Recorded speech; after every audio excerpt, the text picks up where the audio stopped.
კვლავ მოგესალმებით დიპლომატიის დღეებში, სადაც სცენარისტების ჯგუფმა ნამდვილად დაკარგა სიუჟეტის ხაზი იმ სულელური საპნის ოპერისა, რომელსაც დედამიწაზე გეოპოლიტიკა ქვია.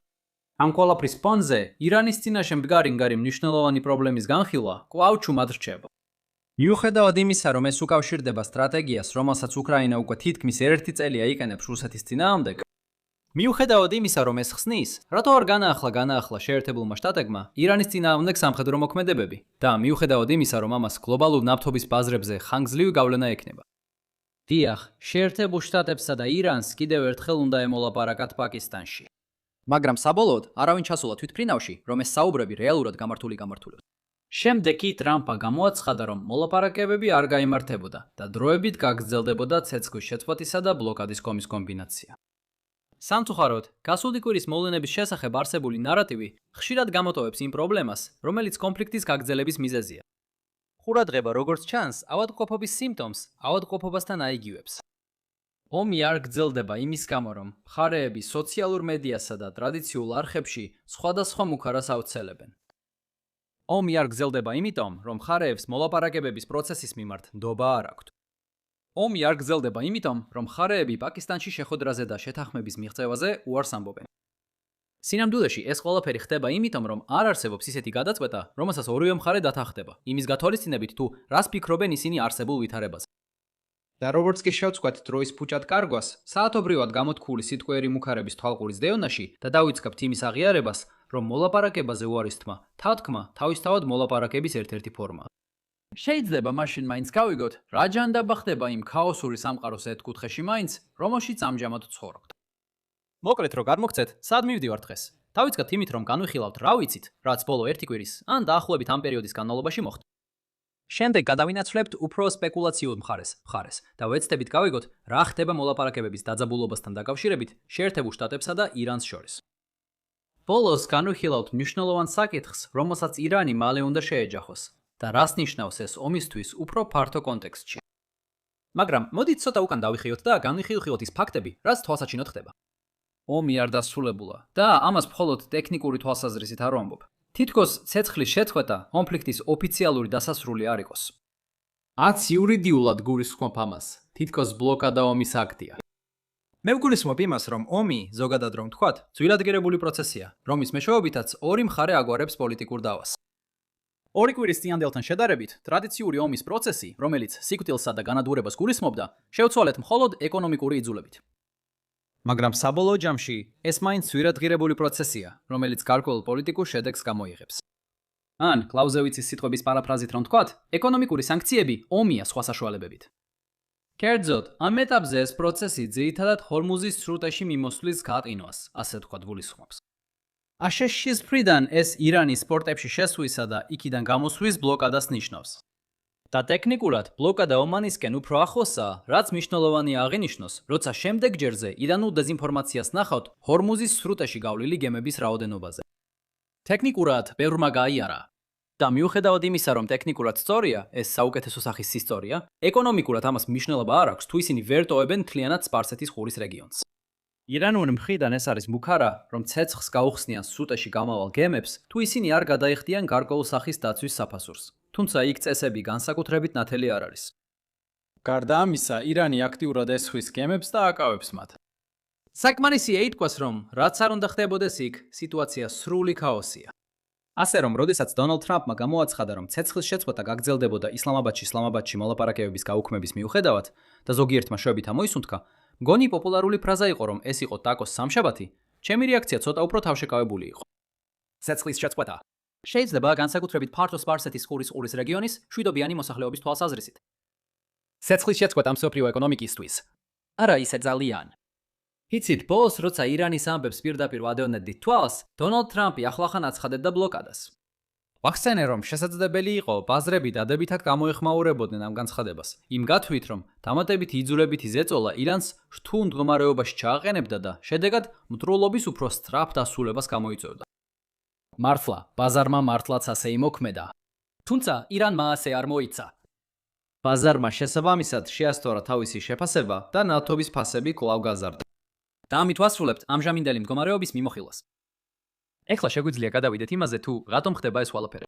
და მოკლე პასუხი ისაა, რომ როგორც მე ვხედავ, მხარეებს არ აქვთ საერთო ხედვა იმის შესახებ, რა მოხდება თუ ისინი გააგრძელებენ ამ თამაშს. რამდენიმე წრის წინ ასე არ ჩანდა. მას შემდეგ, რაც ცეცხლის შეწყვეტის პირველმა შეფერხებამ ისრაელის მიერ ლიბანში ოპერაციების გაგრძელების ფონზე იჩინა თავი, ჩანდა, რომ ნეთანიაჰუს მეორე ფრონტი იყო მთავარი შემაფერხებელი. თუ ეს დასრულდებოდა, სრუტე ისევ გაიხსნებოდა და ყველაფერი მეტნაკლებად ნორმალურ მდგომარეობას დაუბრუნდებოდა. ზუსტი დეტალების შეთანხმებას, რა თქმა უნდა, კიდევ დიდი დრო დასჭირდებოდა. ეს განსაკუთრებით მართებულია ტექნიკურ საკითხებზე. მაგალითად, ირანის ბირთვული პროგრამა. როგორ ანაზვაურდეს ირანის მიერ მიღებული ზარალი, მისი მხოლოდ სამოქალაქო ნაწილისთვის, რომელი მესამე მხარეები შეიძლება დაეხმარონ მისი ელექტროსადგურების მუშაობის გაგრძელებაში და ასე შემდეგ. მაგრამ ორივე მხარის ძირითადი საკითხების გარტყების გარშემო შეთანხმების შემთხვევაში მსოფლიო ეკონომიკა ნორმალურ მდგომარეობას დაუბრუნდებოდა, სანამ დიპლომატები თავიანთ დიპლომატიურ საქმიანობას ისლამაბადში და სხვა ადგილებში გააგრძელებდნენ. სადაც ყველაფერი თითქოს დაინგრა, იყო კვირადღე, როდესაც დონალდ ტრამპმა გამოაცხადა, რომ ირანი გახსნიდა სრუტეს, ხოლო შეერთებული შტატები გააგრძელებდა ბლოკადას ირანის პორტებში შესული გემების წინააღმდეგ, სანამ სამშაბათს უფრო დეტალური შეთანხმება არ შედგებოდა.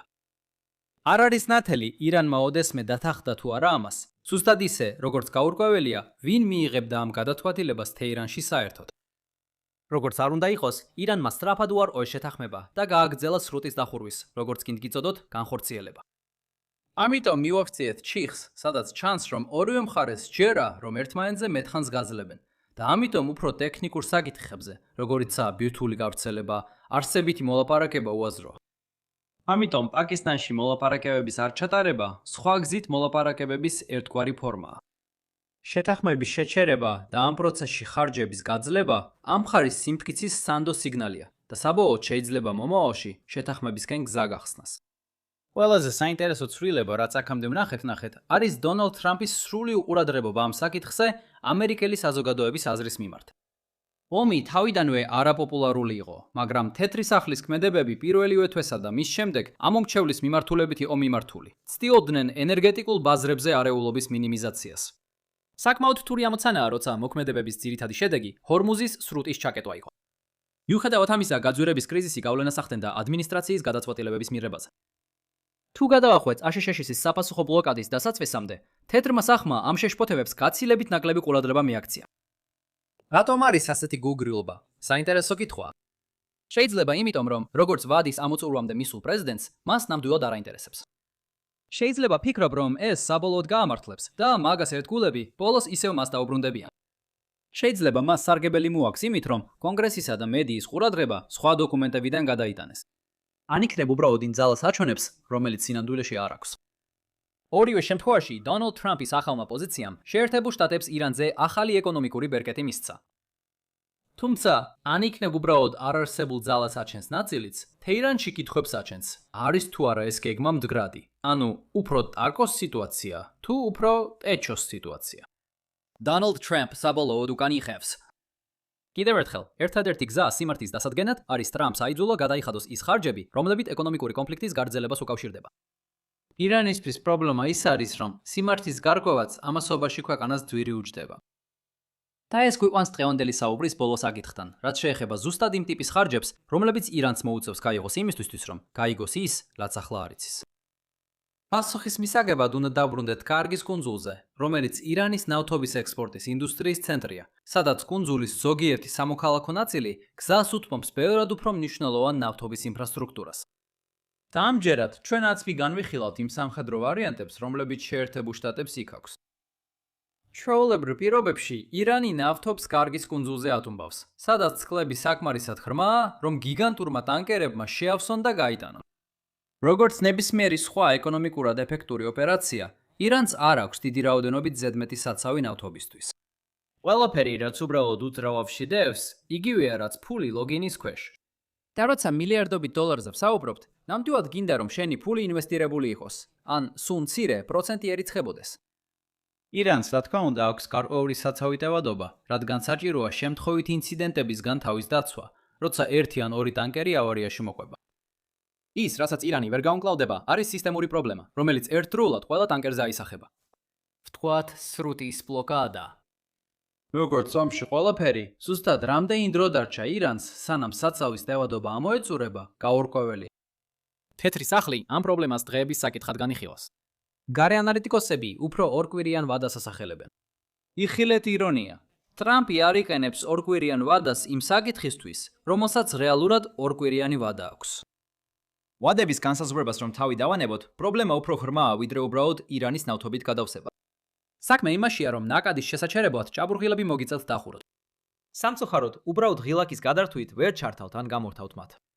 დახურული ჭაბურღილის ხელახლა ამუშავებას დრო სჭირდება. რაც ნიშნავს, რომ შეთანხმების მიუღწევლობა ამ ორ კვირაში გრძელვადიან შედეგებს გამოიწვევს, როგორც ირანის ბიუჯეტისთვის, ასევე ენერგეტიკის გლობალური ბაზრისთვის.